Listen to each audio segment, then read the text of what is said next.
রে বন্ধু, তোর হাত পা কি সাদা হয়ে গেছে। তুই কি ভাতের সাথে লবণ বেশি খাস নাকি? খাই না করে। ওরে আল্লাহ, তাহলে তো সে দাদি নানির কথাই ঠিক হয়ে গেল রে। কেন কেন আগে বলতো না যে লবণ খাস না, তো লবণ খাস না, রক্ত পানি হয়ে যাবে।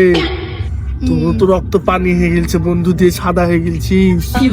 তুই ওই আগের যুগেই পড়ে থাক।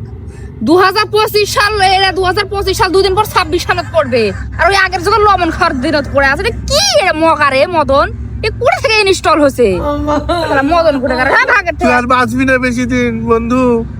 তোর তোর তোর রক্ত পানি হয়ে গেছে। আমি ছায়ার মধ্যে থেকে থেকে ফর্সা হয়ে গেছি, লোশন মেখে মেখে না, ফর্সা হয়েছি। তোর রক্ত পানি হয়ে গেছে। লবণ খাস না।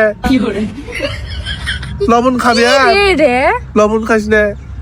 ছাড় তো তুই, তুই খাইস না, তুই যাব শর্ট শর্ট। পাগল কুটে খারা। আমার বন্ধু ভাবতেও তোকে আমার একেবারে ঘৃণা লাগে। 2026 সালে এসে পাগলামো গপ্প বলে লবণ খেয়ে বলে সাদা হয়ে গেছি। কোনো কথা?